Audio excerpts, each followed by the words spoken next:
सनातन परंपरा में, चूंकि इस पूरे संसार में दो परंपरा है, एक आर्य परंपरा है, एक सामी परंपरा है। आर्य परंपरा के अंतर्गत सनातन धर्म के, चाहे वह निर्गुण परंपरा वाले हो कि सगुण परंपरा वाले हो, सब आर्य परंपरा के अंतर्गत आ जाता है। और सामी परंपरा के अंतर्गत यहूदी, ईसाई और इस्लाम, ये तीन विचारधारा वाले ये सामी परंपरा के अंतर्गत आता है। समझ रहे बात को? उस सामी परंपरा वाले के अंदर क्या मान्यता है उस पे हमारी चर्चा नहीं होगी। यहूदी क्या मानते हैं, ईसाई क्या मानते हैं और मुसलमान क्या मानते हैं, उस पे हम कोई चर्चा नहीं करेंगे। लेकिन आर्य परंपरा में जो दो प्रमुख सिद्धांत प्रचलित है, एक सगुण सिद्धांत और दूसरा निर्गुण सिद्धांत। इस सगुण और निर्गुण सिद्धांत में कोई ऐसा सिद्धांत नहीं है जो यह कहता है कि ईश्वर नहीं होता है। उस सबकी मान्यता है कि ईश्वर होता है। तुलसीदास जी भी कहते हैं कि ईश्वर होता है और कबीर साहब भी कहते हैं कि ईश्वर होता है। मीरा भी कहती है कि ईश्वर होता है, बुद्ध भी कहते हैं कि ईश्वर होता है, महावीर भी कहते हैं कि ईश्वर होता है। उतना नाम नहीं गिनाऊंगा। मूल रूप से यह समझिए कि सगुणवाद और निर्गुणवाद दोनों परंपरा में जीने वाले जितने महापुरुष हैं, सबकी मान्यता होती है कि ईश्वर होता है। आप प्रश्न करेंगे कि जब सब कहता है कि ईश्वर होता है तो फिर अंतर क्या है? अंतर है, वह अंतर मैं बता रहा हूं आपको। जैसे अभी आप बैठे हुए हैं, अब मैं भी यहां बैठा हुआ हूं, बीच में एक कैमरा रखा हुआ है, कैमरा है ना बीच में। आपसे हम पूछें कि ये कैमरा आपसे किधर रखा हुआ है, आप क्या कहिएगा? आपसे पूछूं कि कैमरा जो रखा हुआ है, ये कैमरा आपसे किधर रखा हुआ, कौन दिशा में, आप क्या कहिएगा? पूरब कहिएगा ना। इधर जितने हम लोग बैठे हुए हैं मंच पर, हमसे पूछिए कि कैमरा किधर रखा हुआ है, हमको क्या कहना चाहिए?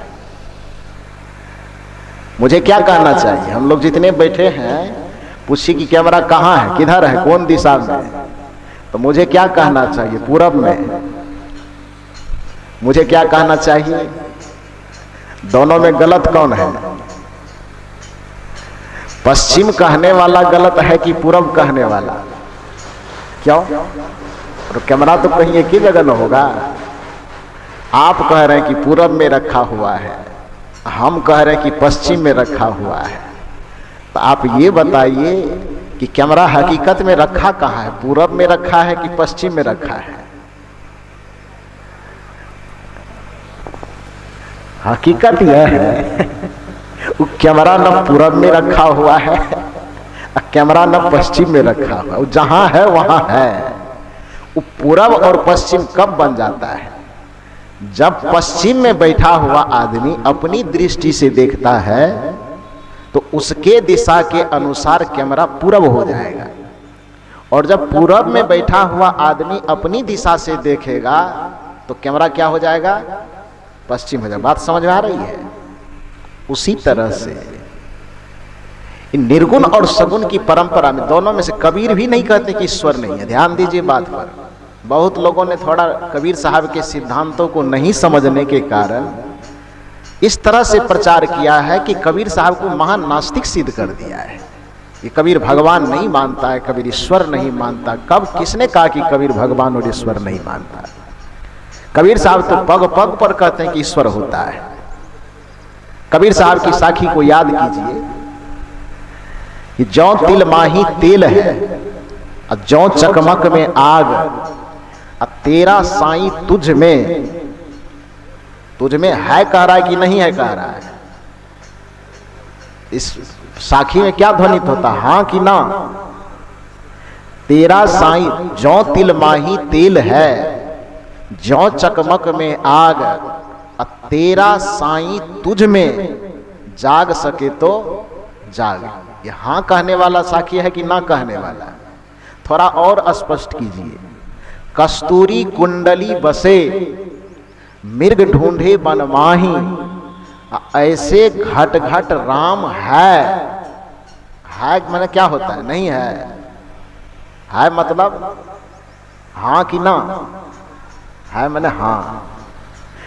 कस्तूरी कुंडली बसे, मिर्ग ढूंढे बनमाही, ऐसे घट घट राम है, अब दुनिया जानत नहीं। और थोड़ा इसको स्पष्ट कीजिए। तो एक भजन आप सुनते होंगे, पानी में मीन पियासी, मोहि सुनी सुनी आवत हंसी। कबीर साहब से पूछा कि क्या वह ईश्वर भगवान होता है कि नहीं होता है?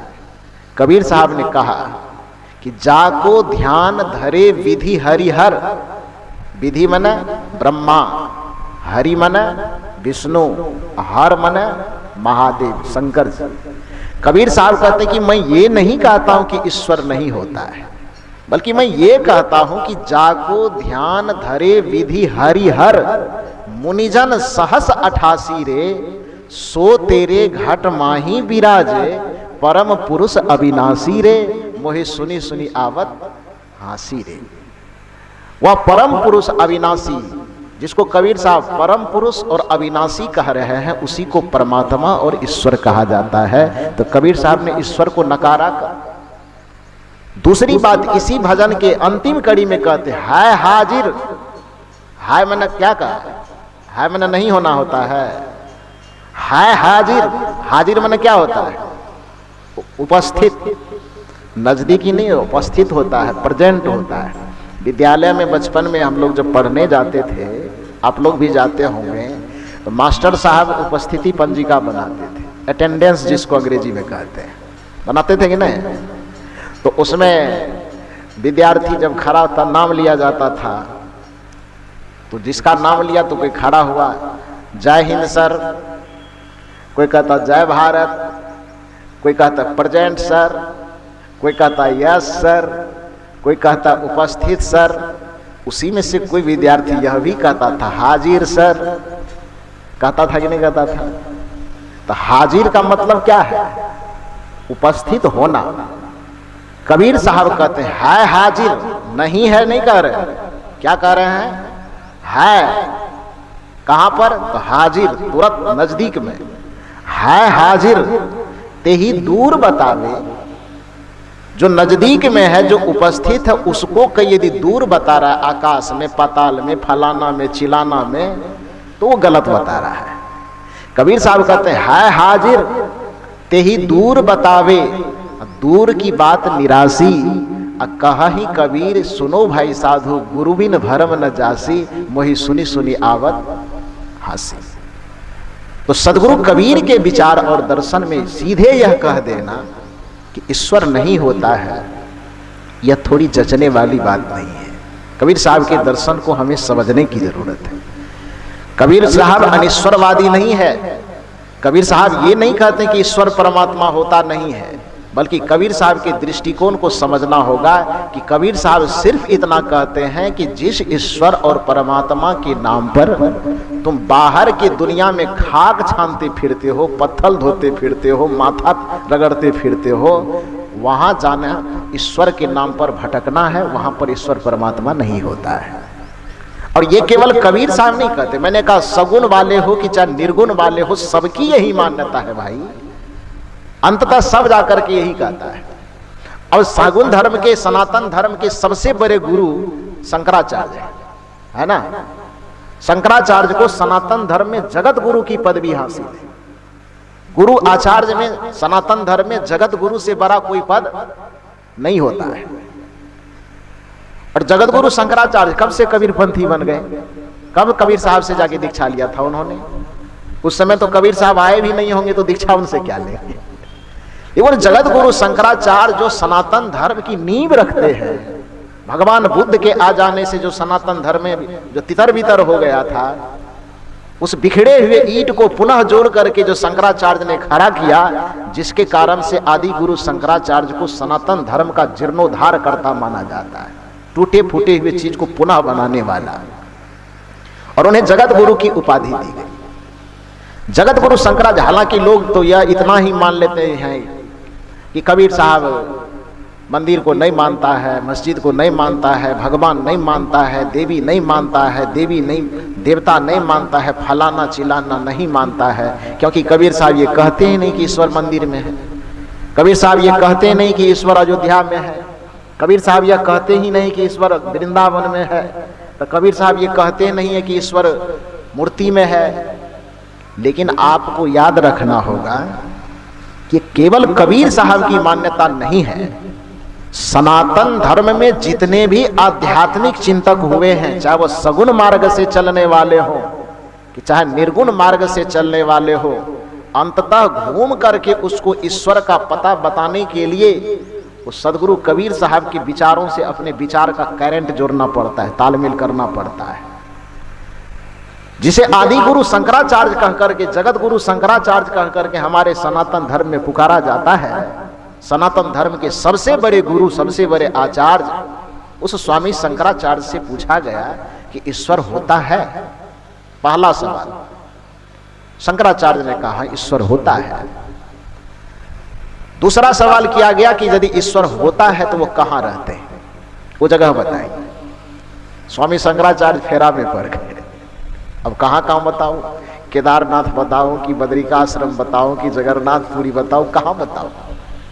लेकिन स्वामी शंकराचार्य थोड़े सुलझे हुए महापुरुष थे चिंतन के मामले में। तो स्वामी शंकराचार्य ने कहा कि सचमुच पूछने ही आए हो क्या? लोग ने कहा एकदम फारा कस करके आए हो पूछने के लिए, आप बताइए। स्वामी शंकराचार्य ने कहा कि इतनी हिम्मत लेकर के जब पूछने आए हो तब तो बताना पड़ेगा। यदि ऐसे ऊपर जहां पर पूछने के लिए आते तो वही बात जो जिसके बारे में श्री दीपक साहब बता रहे थे कि हाथी हमारे बाप दादा को था, अभी हमारे पास हाथी तो नहीं है, लेकिन वो कड़ी को कंधा पे उठा के दिखा रहे हैं लोगों को, निशानी बची हुई है।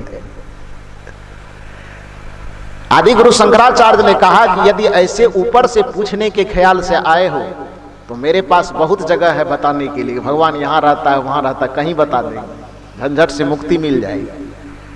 लेकिन यदि कमर कस करके आए हो पूछने के लिए कि भगवान कहाँ रहता, पहली बात तो भगवान होता है कि नहीं, इसका समाधान है कि हाँ होता है।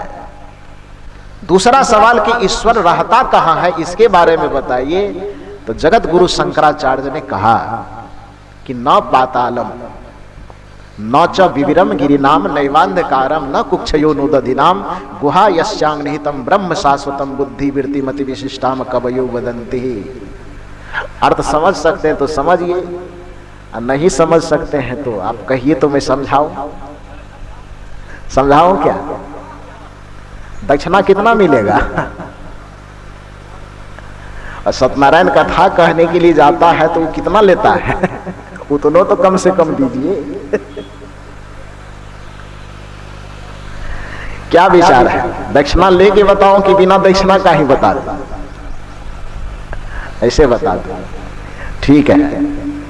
बस अपने समर्पण का, अपने खुले विचार का आप दक्षिणा हमें दे दीजिए और सुनिए क्या कहना चाहते। पैसा नहीं चाहिए आपसे, जो प्रेम दे रहे हैं आप, जो मुस्कुराहट दे रहे हैं आप, यही सबसे बड़ी दक्षिणा है। बस केवल सच्चे हृदय से, सच्चे मन से इस तथ्य को समझने की कोशिश कीजिए।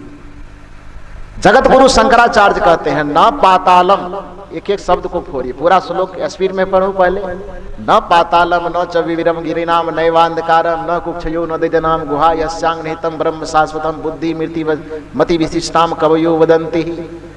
अब इसको फोड़ फोड़ के सुनिए। जगत गुरु शंकराचार्य कहते हैं न पातालम, ईश्वर पाताल में नहीं रहता है।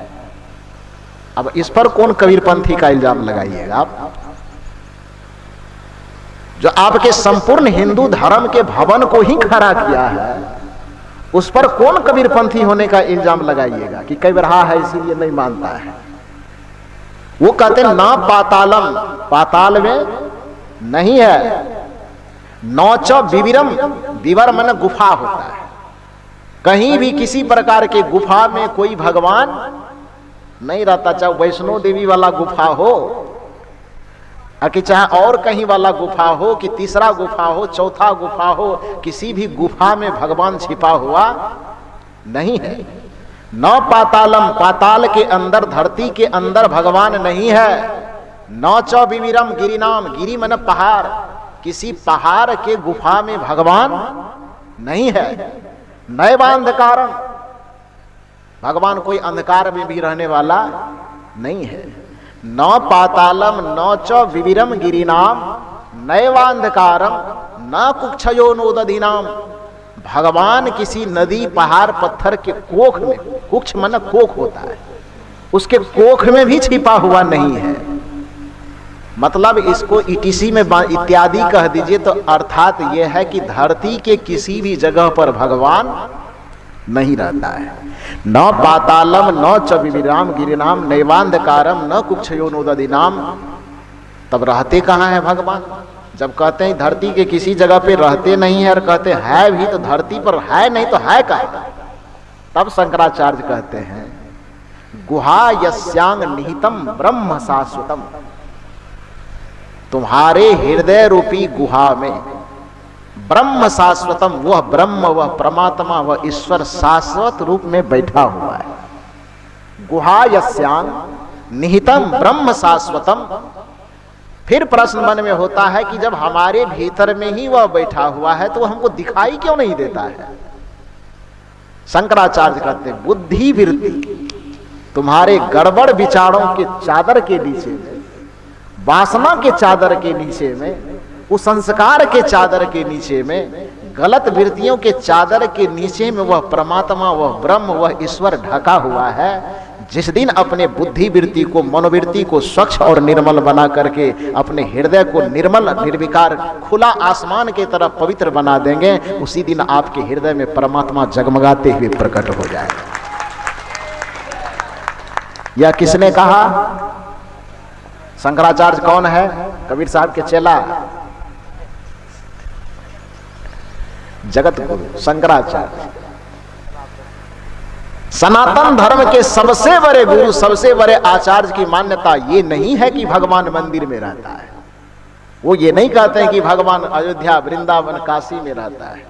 वो कहते हैं बस सुनिए कि न पातालम, भगवान ईश्वर पाताल में नहीं है, आकाश में नहीं है, वृक्ष में नहीं है, नदी में नहीं है, पत्थर में नहीं है, पहाड़ में नहीं है, नदी के कोख में नहीं है, पहाड़ के गुफा में नहीं है, तो है कहाँ? गुहतम, गुह निहितम ब्रह्म शाश्वतम, वह शाश्वत ब्रह्म हमारे शरीर के अंदर में ही निहित है। बुद्धि वृत्ति मति विशिष्टाम कवियो वदंती, जो अपने मनोवृत्ति के चादर को फाड़ देता है, जो अपने बुद्धि वृत्ति के चादर को फाड़ देता है, वह भगवान, वह परमात्मा उसके हृदय में ही प्रकट हो जाता है। यही बात तो कबीर साहब भी कहना चाहते हैं। कबीर साहब यही कहते हैं सब घट मेरो साइया। फिर ध्यान दीजिए, मैंने कहा कबीर साहब ने ये एक भी जगह नहीं कहा है कि परमात्मा ईश्वर नहीं होता है। पग पग पर स्वीकार करते हैं कि ईश्वर और परमात्मा होता है, लेकिन क्या? बाहर में नहीं।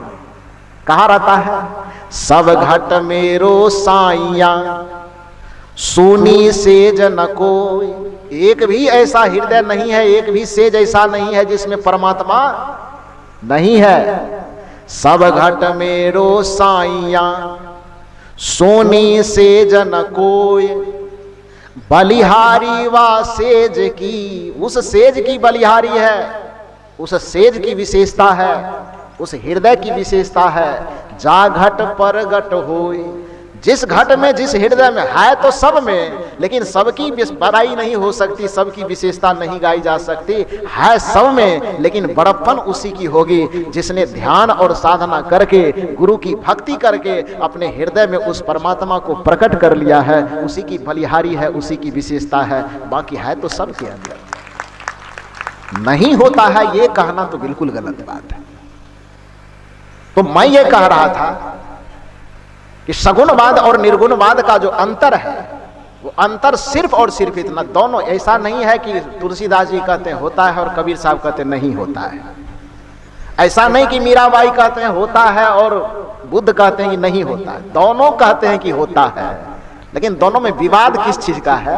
वो विवाद का कारण सिर्फ इतना है, इस बात को समझने की कोशिश नहीं की जा रही है। बस केवल एक आदमी कह रहा है कि भगवान पश्चिम में है, एक आदमी कह रहा है कि भगवान पूरब में है, एक आदमी कह रहा है कि कैमरा पूरब में है और दूसरा आदमी कह रहा है कि कैमरा पश्चिम में है, और दोनों आदमी तलवार खींच के निकाला हो, गर्दने काट देंगे। भगवान पूरब में है, इधर वाला कह रहा नहीं नहीं नहीं भगवान पश्चिम में, मारिए देंगे एकदम। तो मेरे मत के खिलाफ नहीं सोच सकते हो। जो मैं कह रहा हूं वही सही है, जो तुम कह रहे हो वो सही कैसे हो सकता है? जो मैं कह रहा हूं बिल्कुल वही ठीक होगा। लेकिन देखने की दृष्टि के विस्तार को जो समझ जाता है वह व्यक्ति न पूरब वाले से झगड़ा कर सकता है न पश्चिम वाले से झगड़ा कर सकता है। इसलिए कबीर साहब की वह साखी याद कीजिए कि समझे की गति एक है, जिन समझा सब ठौर, कहीं कबीर ते बीच की, बल कहीं और की और। जो बीच में है, अधजल गगरी छलकत जाने वाली रीति रिवाज में जी रहा है, वो विवाद में उलझता है। वस्तुतः विवाद में उलझने की आवश्यकता नहीं है, क्योंकि विकास की जो एक प्रक्रिया होती है, ईश्वर जैसे मनुष्यता का विकास हुआ है उसी प्रकार से धर्म और भक्ति का भी विकास हुआ है। उसी तरह से ईश्वर और परमात्मा के संबंध में भी जो चेतनात्मक जागृति है उसमें भी एक क्रमिक विकास हुआ। एकाएक कोई ब्रह्म और परमात्मा को नहीं समझा है। अरे भैया, एक समय ऐसा था मनुष्यता के इतिहास में कि हमको कपड़ा तक पहनने का ज्ञान था, नहीं तो ईश्वर परमात्मा का ज्ञान कहां से आ जाएगा भाई? कपड़ा पहनने का ज्ञान मनुष्य को था, भोजन करने का ज्ञान मनुष्य को था। तो आप कैसे कल्पना कर सकते हैं कि जिस आदमी को खाना खाने का ज्ञान नहीं था, जिस आदमी को कपड़ा भी पहना जाता है इसका ज्ञान नहीं था, उस आदमी को परमात्मा और ईश्वर के सूक्ष्मता का ज्ञान कैसे हो जाएगा? होगा।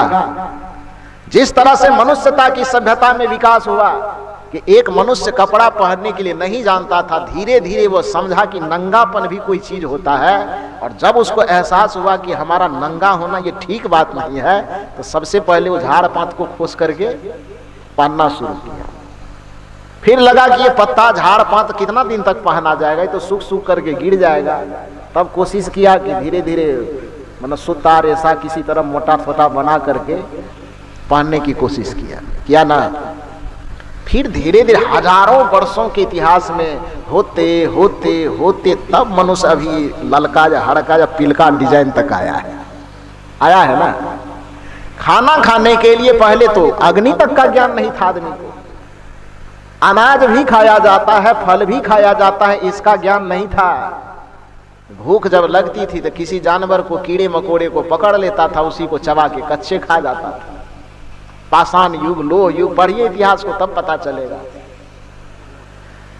धीरे धीरे धीरे धीरे पता चला कि नहीं, इसको पका के भी, आग भी कोई चीज है, इसको पका के खाया जा सकता, तो उसको पका के खाना शुरू किया। फिर धीरे धीरे यह ज्ञान हुआ कि कोई बीज से वृक्ष को जन्मते हुए देखा तो लगा कि एक बीज ऐसा चीज है कि इसको छींटने पर एक से अनेक हो सकता है। फिर धीरे धीरे फसल ना जाने, फिर उतना क्या जानिएगा, मन मूल रूप से यह जानिए कि एक क्रमिक विकास के तहत अभी तक हम यहाँ पहुंचे हैं। तो जब खान पान में, रहन सहन में, बोली विचार में, भाषा वाणी की भी कल मैंने चर्चा की थी, किया था ना आपसे चर्चा, कि भाषा भी जो अभी हम बोल रहे हैं, यह भाषा एकाएक हम अभी नहीं बोल रहे हैं। पहले संस्कृत में बोला जाता था, संस्कृत के बाद प्राकृत आया, उसी में पाली भाषा प्राकृत में ही आया। उसके बाद धीरे धीरे धीरे धीरे प्राकृत से हम अपभ्रंश में आए, और अपभ्रंश के बाद फिर हम अवहट में आए, और अवहट में आने के बाद तब क्या हुआ, अभी हम जो हिंदी बोल रहे हैं, खड़ी हिंदी, इसमें आए हैं। जब भाषा का क्रमिक विकास है, ओढ़ने पढ़ने का क्रमिक विकास है, तो आप क्या समझते हैं कि धर्म का एक आदमी सीख लिया होगा, ईश्वर और परमात्मा के विषय में का एक आदमी सीख लिया होगा? नहीं जी, उसके भी विषय में एक क्रमिक विकास है। वेद को आप पढ़िए तो वेद के ऋचाओं को पढ़ने के बाद आपको लगेगा वेद है, वेद के बाद में उपनिषद है, उपनिषद के बाद में शास्त्र है, शास्त्र के बाद में बुद्ध महावीर की शाखा है, उसके बाद कबीर की शाखा है। ये क्रमिक विकास है। एकाएक कोई व्यक्ति सत्य को नहीं समझ सकता है। जिस समय मनुष्यता का उदय हुआ, पहले तो इस धरती पे मनुष्य जानता ही नहीं था कि ईश्वर भगवान परमात्मा क्या होता है। सच्चाई यही है कि पहले मैंने क्या कहा कि जब आदमी को अपने नंगा होने का ज्ञान नहीं था कि हम नंगा हैं कि कपड़ा पहने, तो उसको ईश्वर और भगवान का क्या ज्ञान होगा क्या? इतना कॉमन सेंस लगा सकते हैं ना यार, वो नहीं होता था। तो फिर भगवान का निर्माण कहां से हुआ? निर्माण हुआ जब कुछ भी ज्ञान नहीं था, लेकिन आदमी रहते रहते, अब बारिश हो रही है, जंगल है तो बारिश तो होगी, अंधेरा है, चिता एकदम दहाड़ मार रहा है, बाघ दहाड़ मार रहा है, हाथी चिंगाड़ मार रहा है, सांप उधर रेंग रहा है, बिच्छू उधर रेंग रहा है। तो आदमी को कुछ सिखाइए कि नहीं सिखाइए, लेकिन हंसना तो पहले से जानेगा ना, रोना जानेगा कि नहीं, प्रसन्नता और दुख को जानेगा कि नहीं जानेगा। तो यदि वो अंधेरा को देखता है तो उसको डर हुआ। शाम में एकदम चिल्लाते हुए बाघ चीता सियार को देख रहा है तो उसको डर हो रहा है। सब कोई माँ बच्चे से चिपक रहा है तो कोई किसी से चिपक रहा है, और चिपकने के बाद उसके हृदय से क्या निकलेगा? कबीर साहब की भाषा में कहिए तो, दुख में सुमिरन सब करे सुख में करे न कोई, जो दुख में सुमिरन करे तो सुख का, जो सुख में सुमिरन करे तो दुख काहे को होए। कबीर साहब कहते हैं कि दुख जब मनुष्य के ऊपर में आता है तो सबसे पहले कुछ हो कि नहीं हो, उसके मनुष्य के खोपड़ी में कोई न कोई कोना में ईश्वर जन्म लेता है ना। तो सबसे पहले प्रकृति को नहीं समझने के कारण जब मनुष्य के जीवन में भय व्याप्त हुआ, सांप से डरा, बिच्छू से डरा, अंधेरा से डरा, यहां तक कि बारिश होती थी और बिजली तड़का जब तड़कता था आसमान में ना, तो आपको तड़का तड़कने से डर लगता है कि नहीं? कितना हिम्मत वाला आदमी है, अब बिजली चमकने लगे, कड़च करके बोलने लगे तो आपका देह सिहरता है कि नहीं सिहरता है? सिहरता है ना। आंधी जब जोर से तूफान से चलने लगती तो हम लोग भी देखते थे बचपन में, बहुत छोटे थे, और जब खूब जोर से आंधी चलने लगती थी, घर वगैरह हिलने लगता था, वृक्ष सब टूटने लगता था, तो गांव के अधिकांश बुजुर्ग सब हनुमान जी के चालीसा पढ़ने लगता था कि पवन देवता आ गया है, सब चीज तोड़ फोड़ देगा, और हनुमान चालीसा का पाठ करने लगे। आप लोग करते होंगे कि नहीं पता नहीं, लेकिन हम लोग बचपन में देखे हैं, दादाजी सब या उनकी उम्र के जो भी लोग थे पूरा एकदम डर जाते थे और हनुमान जी का नाम लेना शुरू कर देते, उनकी जय जयकार करना शुरू कर देते थे। तो जब अभी 10, 20, 25 बरस पहले की ये हालत है, तो जिस समय मनुष्य के पास भरोसा का कोई आधार नहीं होगा, जिस समय मनुष्य को अपनी निडरता के लिए कोई संबल उसके पास नहीं होगा, उस समय की बात कीजिए कि बिजली जब बड़ी तेज चमकती होगी तो मनुष्य को क्या समझ में आता होगा। जब बारिश बहुत ज्यादा होती थी, आंधियां बहुत ज्यादा तेज चलती थी, तो उस समय मनुष्य के मन में क्या होता होगा। तो सबसे पहले मनुष्य के मन में जब भय पैदा हुआ, वृक्षों के ज्यादा डोलने मोलने से मनुष्य को भय लगने लगा, तो उसने वृक्ष को ही देवता मान करके कहा, हे वृक्ष देवता, आपके जड़ में हम बैठे रहते हैं और आप ज्यादा हिलिएगा डोलिएगा, कहीं गिर जाइएगा तो हमारा सब बाल बच्चा छिपा जाएगा, हम भी मर जाएंगे। कि जिन जिन चीज से मनुष्य को डर लगता था, तो वह मनुष्य यह सोचता था कि इसी को कुछ खिला पिला देंगे, कुछ चढ़ावा चढ़ा देंगे, तो ये हम पर जो प्रकोप करेगा, ये हमको जो डराएगा या हमारी क्षति पहुंचाएगा, ये क्षति पहुंचाना हमको बंद कर देगा, छोड़ देगा। तो वृक्ष से डर लगने लगे, तो उस वृक्ष के सामने ही जाकर के अपना जो खाने पीने वाला सामान होता था, तो जाके कहता था कि आप भगवान हैं, बस आपको हम चढ़ावा चढ़ा देते हैं, चाहे हम खीर पूरी खाते हैं कि दारू पीते हैं, जो हमको अच्छा लगता है हम आपको चढ़ा देते हैं, बस इसको लीजिए और आप हम पर क्रोध मत कीजिए, हमको कोई क्षति नहीं पहुंचाइएगा। वृक्ष से डर लगता था, वृक्ष को ही वह भगवान मान लिया। सांप से डर लगता था, सांप को ही भगवान मान लिया। बाघ से डर लगता था, बाघ को ही भगवान मान लिया। आकाश में उड़ते बादल से डर लगता था, उसी को भगवान मान लिया। चमकते हुए कड़कते हुए बिजली से डर लगता था, उस बिजली को ही भगवान मान लिया। अंधाधुंध बारिश होती थी, बारिश से डर लगता था कि बारिश ज्यादा होती है हमारी क्षति हो जाती है, घर भस जाता है, तो खेत भस जाता है, बच्चे डूब जाते हैं, पता नहीं और सब क्षति हो जाती थी। तो उस नदी को ही, बारिश को ही वो देवता मान करके, भगवान मान करके प्रार्थना करता था कि हे जल देवता, आपको जो चाहिए आप लीजिए, लेकिन हमको हानि मत पहुंचाइए। इस तरह से पूजा शुरू हुआ।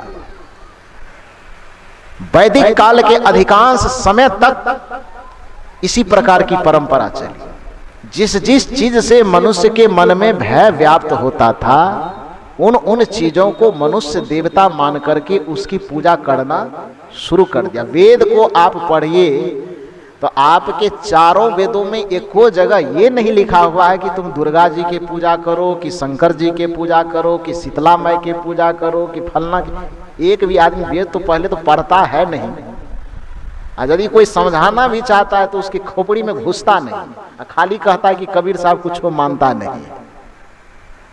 चारों वेद को आप पलट करके देख लो तो एक वेद के एक भी जगह पर आप जितने देवी देवता का नाम जानते हो, मैं आपको कह रहा हूं, आपके किसी भी देवी देवता का जिक्र चारों वेद के अंतर्गत नहीं है। चारों वेदों में बस वृक्ष देवता की पूजा है, बिजली कड़कते देवता की पूजा है, वर्षा वाले देवता की पूजा है, बादल वाले देवता की पूजा है। मंत्र के द्वारा उसका आह्वान किया जाता है कि हे बादल देवता, आप हमको क्षति मत पहुंचाइए, आपको हम यज्ञ करके यहाँ से धुआं पहुंचाते रहेंगे, इनकम टैक्स जीएसटी भरते रहेंगे, आप हम पे छापा मत मारिएगा।